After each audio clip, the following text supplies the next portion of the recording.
ضد تانیہ تائن ناول کی number 54 last episode final part. Aroosh and Shehryar. وہ اسے بازوں میں اٹھا کر متدان خانے میں داخل ہوا. شہریار ملازم دیکھ رہے ہیں. وہ پریشانی سے اور شرم سے لال سرخ ہو چکی تھی. سب کو پتہ چلنا چاہیے. شہریار خان کتنا خوش ہے آج.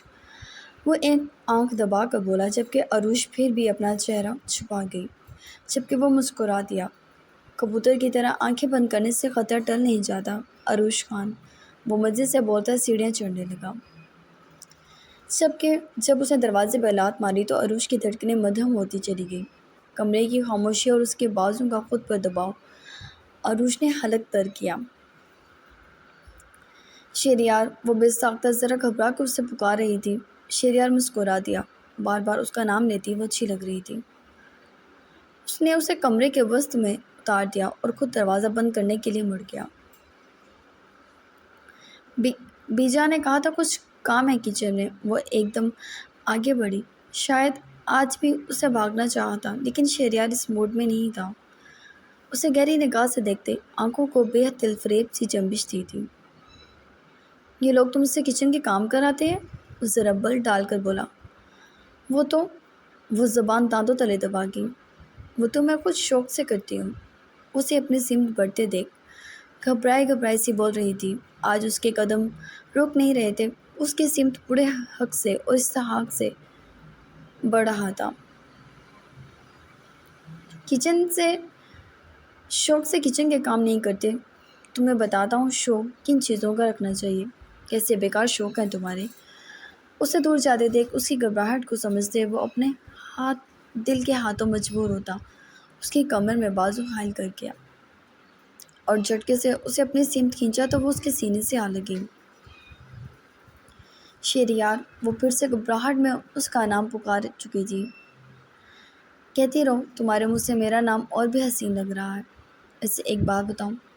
وہ نرمی سے اس کی پشت پر اپنے ہاتھوں کی جسارت بڑھاتا سوال کرنے لگا. عروش اس کی سمت دیکھنے لگی. تم بھاگی کیوں؟ وہ کچھ حیرانگی سے پوچھ رہا تھا. اگر معاف کر دیا تھا تو بھاگنے کا مقصد؟ اس کے چہرے پر سے بالوں کی لٹوں کو دور کرتے پوچھنے لگا. عروش مسکراہٹ روک گئی. وہ تمہیں گہرے لہجے میں کہتا وہ اس کی آنکھوں میں دیکھ رہا تھا. کچھ نہیں. وہ ایک دم اسے دھکیل کے بڑی تیزی سے اس سے دور ہوئی اور شہریار اس سے پہلے اسے روکتا کہ وہ کمرے سے ہی نکل گئی. عروش. اس نے پکارا مگر وہ تیزی سے سیڑھیاں اتر رہی تھی. نیچے بیجان بریرہ اور گل بھابھی اس کے ساتھ بلاول بھی کھڑا تھا. شہریار اور وہ آگے پیچھے کیا نکلے کہ سب ان دونوں کو دیکھنے لگے. وہ بیجان. عروش بولی. کیا ہوا بیٹا ٹھیک ہو؟ عروش کے چہرے پہ پسینے کی ہلکی پھلکی بوند دیکھ کر وہ ذرا پریشانی سے بولی. وہ میں کہہ رہی تھی کہ میں آج آپ کے پاس سو جاتی ہوں. وہ ہلکی آواز میں بولی.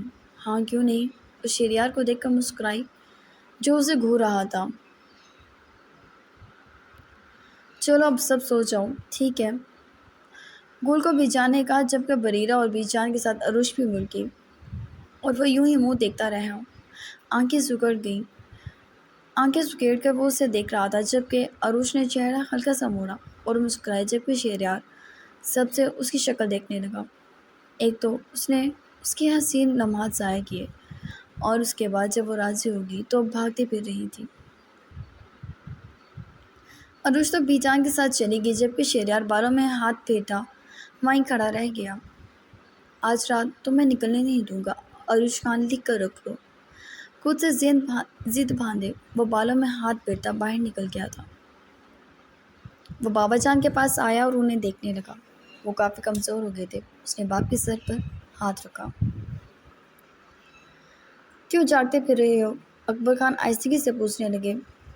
آپ کی بہو نے جگا رکھا ہے. وہ ذرا منہ بنا کر بولا. اب شہریار خان کے لیے یہ بھی مشکل ہو گیا. وہ افسوس سے اس کی صورت دیکھنے لگے اور شہریار کے لبوں سے بے ساختہ کہہ نکلا. مشکل تو نہیں ہے. وہ بولا. تو پھر اپنی بیوی کے پاس جاؤ. وہ بولے. آپ جاگ کیوں رہی ہیں؟ شہریار پوچھنے لگا. بس نیند نہیں آ رہی. تو بیجان کو آپ کے پاس ہونا چاہیے. میں کہتا ہوں ان سے۔ نہیں، مت کہنا، اکبر خان نے فوراً ٹوک دیا۔ کیوں؟ وہ بھی تو آپ کی بیوی ہے۔ وہ ہنسی۔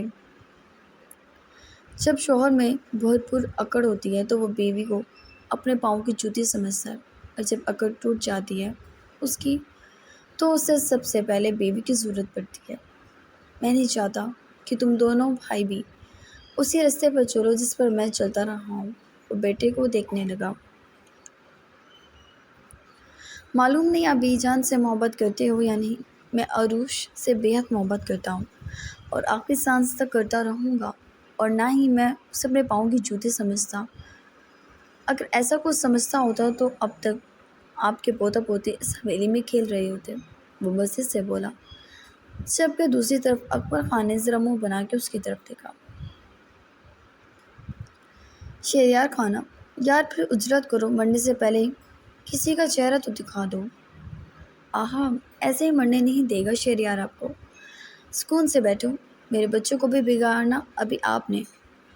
وہ ایک آنکھ دباتا بولا تو وہ ہنسی۔ شہریار بھی مسکرا دیا۔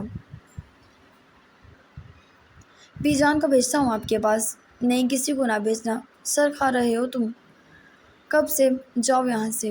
وہ جھڑک کر بولے، ایک تو بزرگوں کو وقت دو، پھر ان کے نخرے دیکھو۔ وہ منہ بنا کے کہہ گیا، اور اس کے بعد تا دیر جب تک انہیں نیند نہیں آگی وہ اسی طرح ان کا سر کھاتا رہا، یہاں تک کہ جو بے چینی سے ادھر ادھر سر پٹک رہے تھے اس کی فضول باتوں کو سن سن کر سو گئے۔ وہ اٹھ کر انہیں دیکھنے لگا۔ رات کافی ہو گئی تھی۔ اس نے گہرا سانس بھرا اور باپ کو ایک بار پھر سے دیکھ کر دروازہ بند کرتا باہر نکل گیا۔ ابھی جان کے کمرے کے باہر تھا وہ۔ اس نے ہلکا سا دروازہ کھولا۔ وہ سامنے ہی بیڈ پر لیٹی ہوئی تھی۔ بی جان بھی شاید سو چکی تھی۔ اس کے لبوں پر کھلتی مسکراہٹ دور سے ہی دکھائی دے رہی تھی۔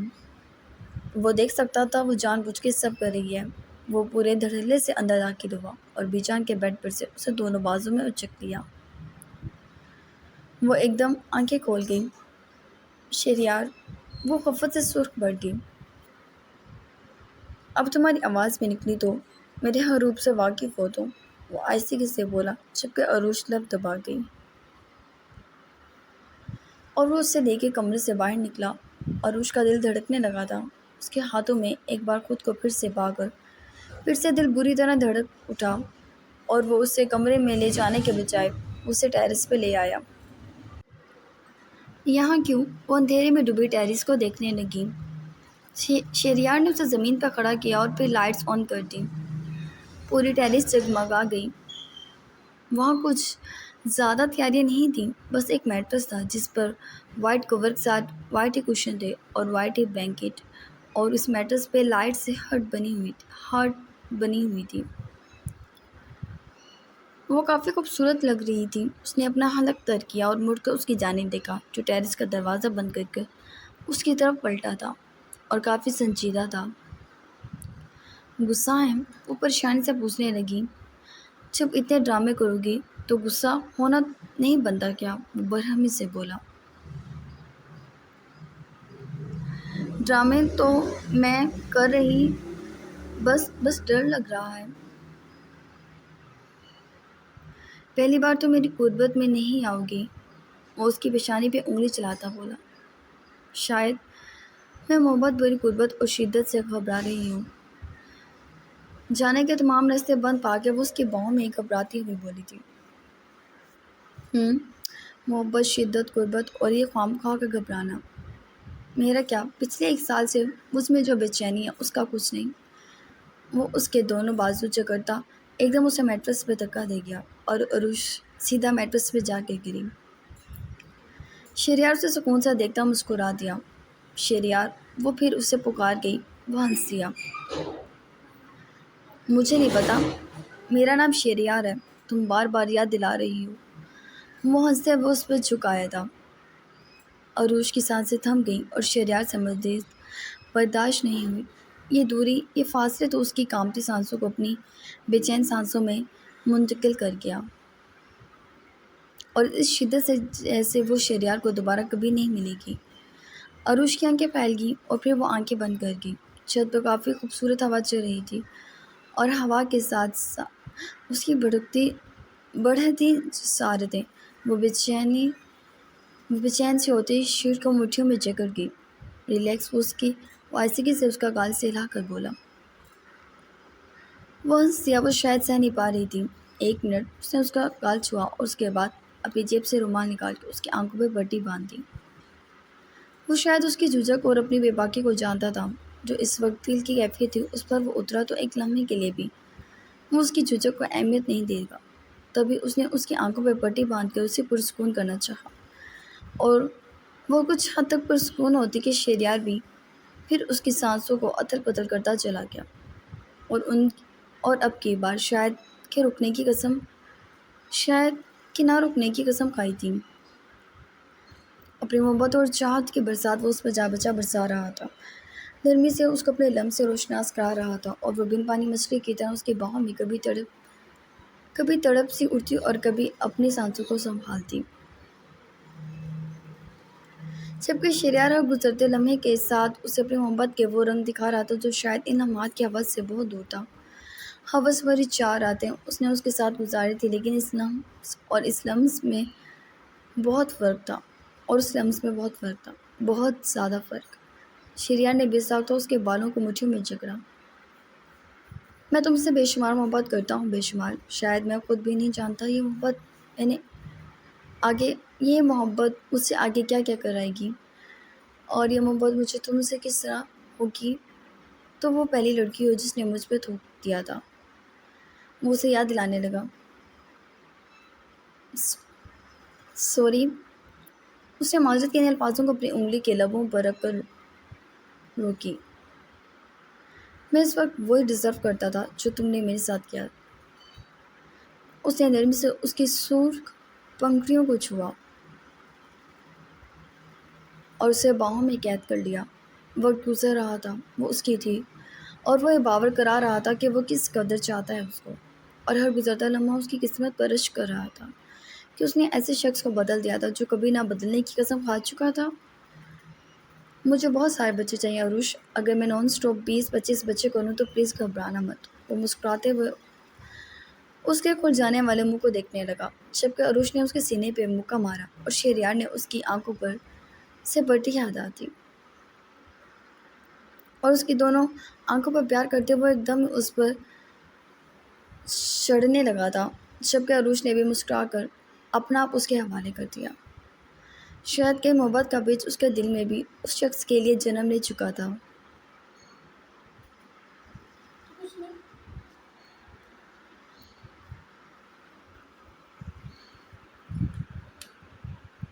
عالم ماہ نور۔ وہ لوگ حویلی پہنچ گئے اور مورے کے لاکھ سمجھانے کے باوجود بھی ماہ نور نے نہ جانے کی قسم کھا لی تھی۔ مجھ سے نہ کہیں، آپ کے بیٹے کے نخرے ختم نہیں ہوتے، ڈرامے باز ہیں آپ کے بیٹے۔ وہ بھڑکی۔ مورے، آپ کی بہو بہت بولتی ہے۔ عالم بھی ان کے پاس آ کے بیٹھ گیا۔ دیکھ لیں مورے، اب انہیں مجھ سے یہ بھی شکایت ہو گئی ہے، اب میں بولنا بھی چھوڑ دوں، کچھ نہ بولوں، زبان کاٹ دوں اپنی۔ وہ کھانے کو دوڑی۔ اب یار، میں نے یہ بھی نہیں کہا۔ عالم تو جھجک ہی گیا۔ مورے البتہ انجوائے کر رہی تھی۔ مطلب یہی تھا ان کا، انہیں تو میری ہر بات سے تکلیف ہے، یہ بس آپ کی وجہ سے میں آ گئی، ورنہ بتا بھی دیتی میں۔ وہ گھور کر بولی۔ ایسا کرو، تم دونوں اپنے کمرے میں جا کے لڑ لو، مورے تھکی تھکی سی بولی۔ ہاں یہ ٹھیک ہے۔ عالم فوراً کھڑا ہو گیا۔ میں تو نہیں چاہتی۔ وہ پھیل کر بیٹھ گئی۔ شرافت سے اٹھ جاؤ، عالم جھک کر ذرا غصے سے بولا۔ عالم، مورن نے تھپڑ لگا دیا۔ شہریار ٹھیک کہہ گیا تھا، ٹھیک کہہ کر گیا ہے، ہری مرچ ہے یہ عورت، وہ کہہ کے باہر نکلا۔ یہ ہری مرچ کس کو کہا آپ نے؟ وہ تو بھڑکتے ہوئے اٹھ گئی۔ مورے البتہ ہنسی اور ان دونوں کے لیے دائمی خوشیوں کی دعا کرتی دروازہ بند کر گئی۔ کہیں کہ وہ دوبارہ یہاں کا رخ تو نہ ہی کریں۔ اب وہ دونوں کبھی ان کی نیند پھر سے حرام کر دیتے۔ وہ باہر آ چکی تھی اور مورے دروازہ لاک کر چکی تھی۔ عالم معنی خیزی سے اسے دیکھتا مسکرا دیا۔ کیا ہے؟ اب کیوں ہنس رہے ہیں؟ وہ کمر پہ ہاتھ رکھتی اسے گھورنے لگی۔ ایسے ایک بات بتاؤ، تمہیں لڑنے کا شوق کیوں ہے اتنا؟ وہ اسے محظوظ کو نظروں سے دیکھنے لگا۔ آپ کو بھی تو فالتو بولنے کا شوق ہے۔ یاد ہے وہ باتیں مجھے جو کہ آپ نے مجھے سنائی ہیں؟ وہ بولی اور واپس پلٹ کے مورے کے کمرے میں جانا چاہا، مگر وہاں تو تالا لگا تھا۔ مورے، وہ بڑبڑائی اور اس سے پہلے چلاتے کہ عالم نے اس کے منہ پر ہاتھ رکھ کر اس کی آواز کا گلا گھونٹ دیا۔ بس بہت ہو گئی ہے، اتنا بولتی ہوں کہ کسی غصے کی ہمت بھی نہ ہو وہ تمہارے آگے بولنے کی۔ اسے پیچھے کھینچ کر وہاں سے لے جانے لگا۔ عالم چھوڑے مجھے، میں جان سے مار دوں گی آپ کو، وہ چیخی، جبکہ عالم کے کان پر یوں بھی نہیں رینگی اور وہ اسے یوں ہی گھسیٹ کے کمرے تک لے آیا۔ کیا مسئلہ ہے آپ کے ساتھ؟ جائیں اپنے ہمنہ کے پاس، وہ دھاڑی۔ اچھا بس، وہ جھٹک گیا، جبکہ اس کے جھٹکنے سے ہی وہ معصوم بچوں کی طرح اسے دیکھنے لگے۔ بار بار آنکھیں چپک چپک کر وہ اس کی ساری توجہ اپنی جانب مبذول کر چکی تھی۔ میں ہمنہ کے پاس کیا جاتا کہ تم مجھے جیلس کرنے پر کمر بستہ پہلے ہی ہو چکی تھی، اسے گھور کر بولا۔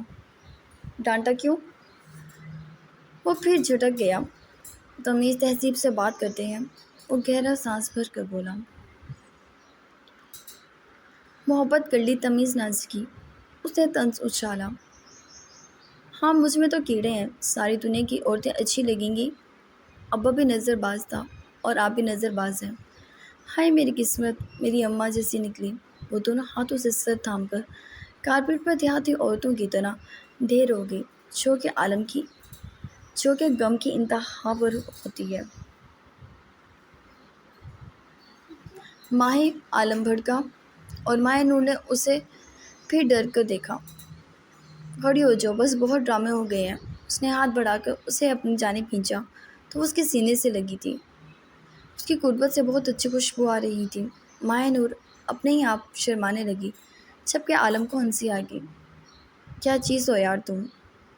اس کی گال پر ہاتھ رکھ گیا جبکہ وہ اسے دیکھنے لگی۔ عالم نے ایک لمبا سانس کھینچا۔ سوری، وہ آہستگی سے اس کے کان کے قریب بولا۔ کس لیے؟ ایک بات تو بتاؤ، کیا تم واقعی جاہل ہو؟ اس دن احمد کی باتیں بھی تم؟ ماہ نور کے ایک دم مسکرا کر لب دبانے پر وہ رک گیا، تیوری چڑھا کر اسے دیکھنے لگا۔ ضروری نہیں آپ کے لیے جاننا کہ میں جاہل ہوں یا پڑھی لکھی، کیونکہ اگر میں پڑھی لکھی بھی وہاں پھر بھی آپ کے سامنے جاہل ہی رہوں گی۔ وہ بولی تو ابھی جو ڈرامے کر رہی تھی اس ماہ نور سے کافی مختلف لگی۔ عالم ناسمجھی سے اسے دیکھنے لگا۔ کیوں؟ وہ بے ساختہ بولا۔ وہ جاہل کو لگتا ہے محبتیں محبوب کی برابری نہیں کرتی۔ آپ پڑھے لکھے ہیں، میں جاہل، ہم برابر تو نہیں ہو سکتے، وہ مدھم مسکراہٹ سے بولتی، عالم کو حیران کر گئی۔ وہ سمجھ نہیں پایا، خوش ہو یا حیران، اور شاید یہ انوکھا تھا کہ واقعی کوئی اسے اتنا چاہتا تھا، اور پھر اچانک اسے یاد آیا کچھ تو اس نے ماہ نور کو ایک دم چھوڑ دیا۔ وہ سنبھلی ورنہ گر جاتی۔ جبکہ عالم پلٹا اور ایک دراز کو اچھے سے ٹٹولنے لگا۔ کیا ڈھونڈ رہے ہیں؟ ماہ نور پوچھنے لگی، اور عالم کو یاد آیا کہ ایک بار ایک پرچے پر انگلش تحریر لکھی تھی، اور بالآخر اسے وہ پرچہ مل ہی گیا۔ چونکہ اس نے اٹھا کر پڑھی، ماہ نور ایک دم لب دبا کر مسکراہٹ روکنے لگی۔ وہ بیوقوف تھا اور اسے اب تک وہ بیوقوف بناتی آ رہی تھی۔ پہلی روز ہی اس نے اسے جاہل قرار دے دیا تھا تو وہ اس کے لیے جاہل بن گئی۔ اب اس کی کم عقلی تھی کہ وہ سمجھ رہا تھا کہ بختیار خان کے گاؤں کی کوئی بھی لڑکی جاہل ہو، ناممکن۔ تم مجھے بیوقوف بناتی رہی ہو، عالم آنکھیں سکیڑ کر بولا، جبکہ وہ ہنستے ہوئے دور ہوئی۔ آپ بیوقوف ہیں، میں نہیں۔ آپ کے دوست کے گاؤں میں کالج ہے اور وہاں رہنے والی کوئی لڑکی جاہل ہو، عالم خان آپ کافی ایڈیٹ نکلے۔ وہ مزے سے بولتی بھاگ اٹھتی کہ عالم نے جلدی سے اسے اپنے بازو میں جکڑ لیا اور ماہ نور کھلکھلا دی۔ تم یو نو واٹ، تم نے مجھے اتنا ڈپریشن دیا ہے، میں یہ سوچتا رہا میرے بچوں کی تربیت کیسے کرو گی تم۔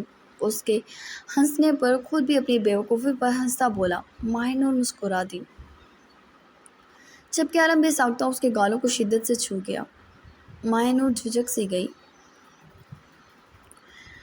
اب یہ ایکسٹرا بولنے والی لڑکی شرما کس لیے رہی ہے؟ وہ اسے محظوظ کو نظروں سے دیکھنے لگا۔ Wait a second.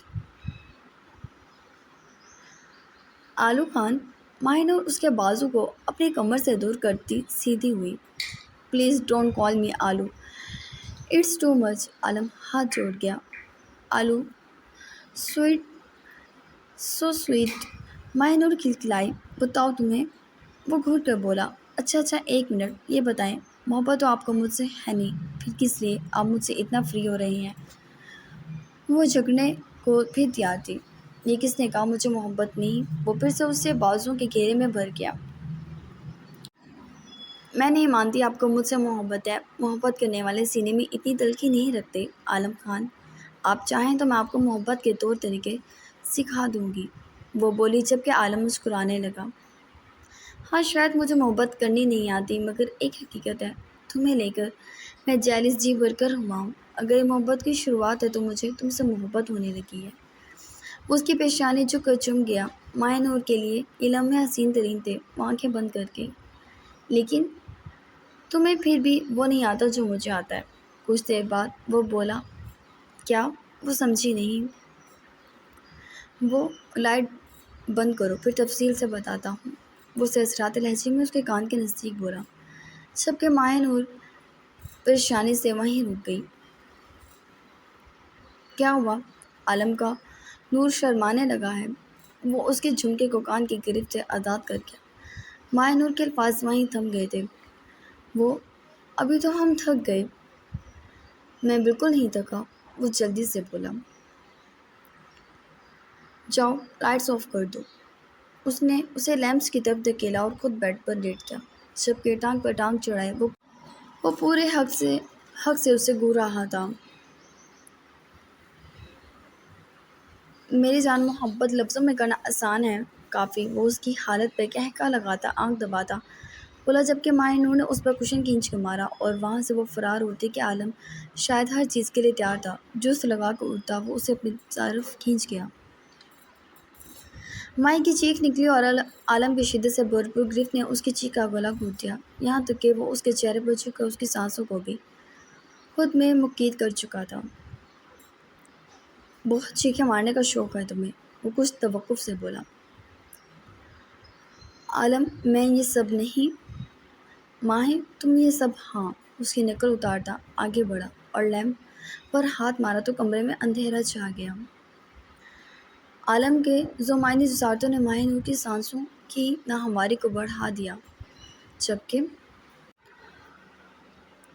عالم پرسکون سے اس میں محبت کی مدھم مدھم پھوار کر رہا تھا، جبکہ وہ سہ پاتی اس کی جسارتوں کو۔ وہ اسے اتنی شدت سے ہمکنار کرتا گیا، لمحہ بہ لمحہ عالم کی بڑھتی جسارتیں ماہ نور کی دماغی کیفیت کو ختم کرتی، اسے عالم کے حصار میں قید کرتی چلی گئی۔